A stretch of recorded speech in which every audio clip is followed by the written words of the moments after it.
नमस्कार दोस्तों, स्वागत है आपका सीपी स्मार्ट क्लासेस में। दोस्तों, उत्तर प्रदेश लोक सेवा आयोग के उत्तर कुंजी न जारी किए जाने पर आयोग से जवाब तलब किया गया है। संशोधित उत्तर कुंजी जारी किए जाने की व्यवस्था में हुए परिवर्तन पर हाईकोर्ट ने हलफनामा मांगा है।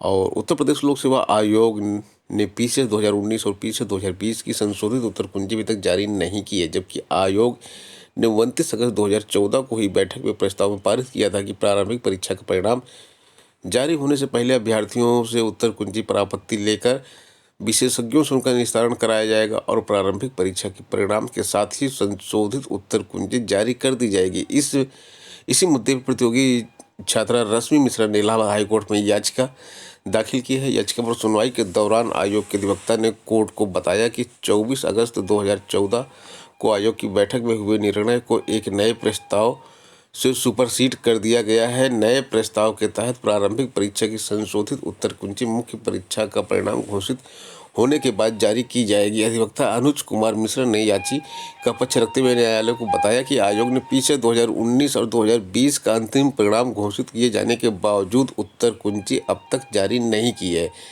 इस पर न्यायालय ने 10 दिनों के भीतर आयोग को नए प्रस्ताव से संबंधित हलफनामा दाखिल करने का आदेश दिया है। अब देखना यह है कि आयोग के पास से नए प्रस्ताव की व्यवस्था है या नहीं। अगर नया प्रस्ताव भी है अगर आयोग के पास, तो भी आयोग इसमें फंसता नजर आ रहा है, क्योंकि 2019 पीसीएस और 2020 पीसीएस का फाइनल परिणाम जारी किया जा चुका है, लेकिन उत्तर कुंजी अभी भी जारी नहीं की गई है। विद्यालय आवंटन की मांग को लेकर चयन बोर्ड पर धरना प्रदर्शन किया गया। मांग पूरी न होने पर अनिश्चितकालीन धरने की बात की गई। यहाँ पे देखिए लिखा हुआ है कि हिंदी प्रवक्ता उत्तर प्रदेश माध्यमिक शिक्षा सेवा चयन बोर्ड ने हिंदी प्रवक्ता 2021 का संशोधित परिणाम घोषित करने के बाद अब तक चयनितों को विद्यालय आवंटित नहीं किया। इससे नाराज अभ्यर्थियों ने सोमवार को चयन बोर्ड पर प्रदर्शन कर नारेबाजी की चेतावनी दी कि 24 घंटे में विद्यालय आवंटित नहीं किया गया तो अनिश्चितकालीन धरना प्रदर्शन करेंगे। उत्तर प्रदेश माध्यमिक शिक्षक संघ एकजुट के संरक्षक डॉक्टर हरि प्रकाश यादव के नेतृत्व में प्रवक्ता हिंदी 2021 बैच के संशोधित परिणाम में चयनित अभ्यर्थियों के प्रदर्शन की सूचना पर सचिव नवल किशोर ने प्रतिनिधिमंडल को वार्ता के लिए बुलाया। अभ्यर्थियों का दावा है कि सचिव ने जल्द पैनल घोषित करने का आश्वासन दिया है। इस पर अभ्यर्थियों ने धरना समाप्त कर दिया। और आपको बता दें कि चयन बोर्ड पर ही कल विकी खान की टीम भी गई थी और एक जो है वहाँ पे ज्ञापन दिया गया है चयन बोर्ड पर, और उसका पॉइंट वाइज वहाँ पे डिमांड की गई है और उन सबके बारे में चयन बोर्ड की तरफ से जवाब भी आया है। यह देख सकते हैं आप 14 फरवरी की डेट यहाँ पे लिखी हुई है और इसकी रिसीविंग डेट है। ये जो है ज्ञापन दिया गया है और इसमें कई पॉइंट पर जवाब मांगा गया था। पहले तो 2022 की नई भर्ती के बारे में बात की गई थी। इसी में प्रवक्ता 2021 के विद्यालय आवंटन की भी बात की गई थी। विज्ञापन वर्ष 2016 के बचे हुए अभ्यर्थियों के समायोजन की बात की गई थी और 21 के समायोजन को अतिशीघ्र किए जाने की बात की गई थी। तो 2016 के समायोजन का लेटर तो जारी कर दिया गया है। कल ही ये लेटर जारी किया गया। 2 वहाँ से नोटिस जारी की गई यूपी टीजीटी पीजीटी से संबंधित, जिसमें 2016 के उन छात्रों का समायोजन किया गया जो छात्र अभी तक सिलेक्ट होने के बाद भी नौकरी करने से वंचित रह गए थे। तो ऐसे छात्रों की जो लिस्ट है वो मेरे टेलीग्राम ग्रुप में मैंने कल डाली थी, आप वहाँ से देख सकते हैं। और अगर आपने अभी तक ग्रुप ज्वाइन नहीं किया तो टेलीग्राम ग्रुप को ज्वाइन कर सकते हैं। इसके बाद 2013 के प्रधानाचार्य के साक्षात्कार की तिथि को अविलंब घोषित किए जाने की बात की गई थी। हालांकि अब ये इंटरव्यू जो है इलेक्शन के बाद ही हो पाएगा। और जीव विज्ञान विषय की लिखित परीक्षा की अतिशीघ्र परिणाम घोषित किए जाने की बात की गई थी, क्योंकि 11 साल से ज़्यादा इसमें विलम्ब हो चुका है। इसके बाद 2016-2021 की चयनित अभ्यर्थियों के नियम 13 के अंतर्गत जिला विद्यालय निरीक्षक को चयन बोर्ड द्वारा एक सर्कुलर जारी कर उनकी नियुक्ति प्रक्रिया पूरी कराए जाने की बात की गई थी इसमें। तो ये सारी चीज़ें थी और इन सारी चीज़ों का जवाब भी आया वहाँ से और कई चीज़ों पे आयोग सहमत हुआ है। तो इसमें जैसे कि जो विज्ञापन आना है, विज्ञापन के बारे में उन्होंने बताया कि भाई जी विज्ञापन हम दे देंगे, लेकिन जो समायोजन की प्रक्रिया है वो एक बार ख़त्म हो जाए।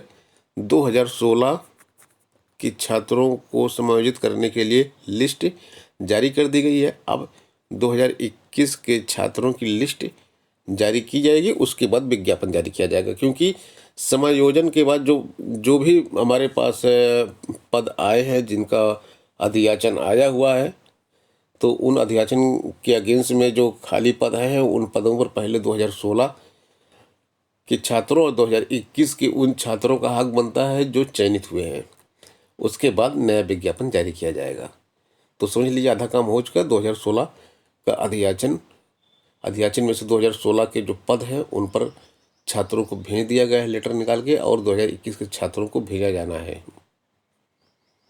अगली खबर उत्तर प्रदेश लोक सेवा आयोग से है। पीसीएस 2018 में चयनित अभ्यर्थियों को नोटिस दिया गया है, और इसमें लिखा है कि इलाहाबाद हाईकोर्ट ने पीसीएस 2018 में चयनित अभ्यर्थियों को नोटिस जारी किया। न्यायालय ने एक वैकल्पिक विषय लेने वाले इन अभ्यर्थियों को स्केलिंग लागू न किए जाने के मामले में दायर याचिका में अपना पक्ष रखने के निर्देश दिए हैं, जिससे सभी पक्षों को सुनकर फैसला किया जा सके। यह आदेश न्यायमूर्ति अश्विनी कुमार मिश्र ने पीसीएस अभ्यर्थी अखंड प्रताप सिंह की याचिका पर दिया है।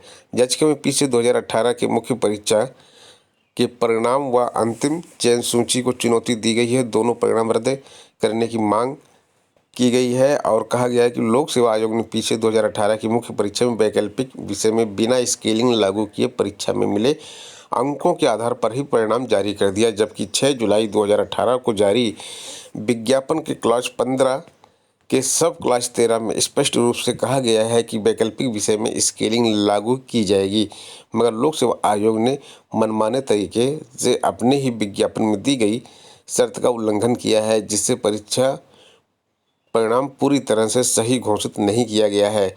तो अब ये देखना है कि ये जो एक नया विवाद खड़ा हुआ है कि 2018 की परीक्षा में स्केलिंग लागू ही नहीं की गई है, तो इसके बारे में अब आयोग अपना क्या उत्तर जारी करता है। तो यहाँ पे बहुत सारे छात्रों के अंदर जिज्ञासा होती है कि आखिर ये स्केलिंग क्या होती है, खास करके नए छात्रों की। तो हम स्केलिंग के बारे में आपको थोड़ा सा बता देते हैं। स्केलिंग का ये होता है कि जैसे कि आपके देखिए एक सब्जेक्ट ले लिए हिस्ट्री आपने ले ली, और आपने ले लिया फिजिक्स। तो कुछ छात्र जो फिजिक्स से बैठेंगे एग्जाम में, कुछ छात्र हिस्ट्री से बैठेंगे, ठीक है। तो अब यहाँ पे 100 छात्र मान लीजिए, 1000 मान लीजिए, 1000 छात्र हिस्ट्री से बैठे और फिजिक्स से बैठने वाले छात्रों की संख्या 200 है। तो जाहिर है फिजिक्स में नंबर तो कहीं कटते नहीं है भाई, जो लिखा है वो तो फैक्ट लिखा है, तो नंबर कटने का कोई मतलब ही नहीं। न्यूमेरिकल्स किया है तो नंबर कटने का कोई मतलब ही नहीं है। तो फिजिक्स का स्टूडेंट जो है 200 में से जो है 200 नंबरों में से जो है वो लेके आता है 180 मैक्सिमम लेके आता है, और मिनिमम कैंडिडेट जो लेके आया है वो 110 नंबर लेके आया है। हिस्ट्री में क्या होता है, हिस्ट्री में नंबर पूरे कभी नहीं मिलते हैं। यहाँ पे जो कैंडिडेट लेकर आया है, मैक्सिमम लेके आया है, वो लेके आया है 140 200 में आउट ऑफ 200, और मिनिमम जो लेके आया है 80 नंबर लेके आया है। तो इन दोनों को एक स्केल पर लाने के लिए स्केलिंग की जाती है, क्योंकि यहाँ का जो टॉपर होगा वो यहाँ के टॉपर के इक्विवेलेंट होगा, यहाँ का जो लो कैंडिडेट होगा यहाँ के लो कैंडिडेट के इक्विवेलेंट होगा। विषय मतलब नहीं रखता है, खाली ये देखा जाता है कि आप टॉप लेवल पे हैं तो आप उसी कैटेगरी में जाएंगे, यानी कि फिजिक्स का टॉपर, हिस्ट्री का टॉपर लगभग सेम होंगे वो। तो यहाँ पे क्या होता है, स्केलिंग में क्या होता है कि जब स्पेलिंग की जाती है तो नंबर घट बढ़ जाते हैं। अब जैसे ये 140 नंबर लाने वाला कैंडिडेट जो है, हो सकता है स्केलिंग के बाद इसके नंबर 150 हो जाए। एक स्केल पर लाने के लिए इसके नंबर 150 हो जाए, 80 वाले के 110 हो जाए, क्योंकि यहाँ भी 110 हैं। या हो सकता है इनके गिर भी जाते हैं नंबर, कभी कभी 110 के 107 हो जाए, और 180 के हो सकता है 175 ही हो जाए नंबर। तो स्केलिंग में दोनों चीज़ें होती हैं, नंबर या तो कम हो जाता है या तो बढ़ जाते हैं। जिन विषयों में ज़्यादा नंबर मिलते हैं उनके नंबर अक्सर कम हो जाते हैं, और जिन विषयों में नंबर बहुत मुश्किल से मिलते हैं, कम नंबर मिलते हैं, उनके नंबर बढ़ जाते हैं। तो ये होती है स्केलिंग। दोस्तों कुछ नई वैकेंसी आई हैं, पीजीसीआईएल में वैकेंसी आई है, असिस्टेंट ट्रेनिंग इंजीनियर की वैकेंसी है, और यहाँ पे देखिए गेट के माध्यम से, हालांकि ये वैकेंसी है, इसमें स्कोर कार्ड गेट का जरूर मांगा गया है, लेकिन और भी चीज़ें हैं यहाँ पे। अब 20 फरवरी इसकी लास्ट डेट है, तो अगर आपने अभी तक अप्लाई नहीं किया तो एक बार चेक कर लीजिए इसको। संघ लोक सेवा आयोग में वैकेंसी आई, 33 पद आए हैं, इसको भी चेक कर लीजिए। 3 मार्च इसकी लास्ट डेट है। CISF में 1149 पद आए हैं। कांस्टेबल के फायर पुरुष के अभ्यर्थियों के पदों के लिए भर्ती है ये। 18 से 23 साल तक की इसमें एज मांगी गई है। 4 मार्च इसकी आवेदन की अंतिम तिथि है। एक और वैकेंसी है NMDC लिमिटेड की तरफ से है, तो यहाँ पे जो है 43 पद देखिए यहाँ फील्ड अटेंडेंट के हैं, और कुल पद 200 पद हैं। यहाँ पे 2 मार्च लास्ट डेट है, और सभी पद ये इंजीनियरिंग डिप्लोमा होल्डर के लिए है। इंजीनियरिंग डिप्लोमा अगर आपने किया हुआ है तो आप यहाँ पे अप्लाई कर सकते हैं। देखिए यहाँ पे मेंटेनेंस असिस्टेंट मैकेनिकल के 90 पद है, इलेक्ट्रिकल के 35 पद हैं, MCR GR ट्रेनी के 4 पद हैं, और इसी तरह से मैकेनिक के पद है, इलेक्ट्रीशियन के पद हैं, ब्लास्टर ग्रेड। तो इसमें किस में कौन सा डिप्लोमा मांगा किस पद के लिए, ये आप वेबसाइट पे जाकर इसका जो नोटिफिकेशन है वहाँ से पढ़ सकते हैं। बाकी अगर आप टेलीग्राम ग्रुप में हैं तो मैं इसका आपको एडवर्टीजमेंट पूरा जो है नोटिफिकेशन आया है वो मैं आपको टेलीग्राम ग्रुप में भेज दूँगा। मिलते हैं दोस्तों नेक्स्ट वीडियो में। आज के लिए बस इतना ही। धन्यवाद।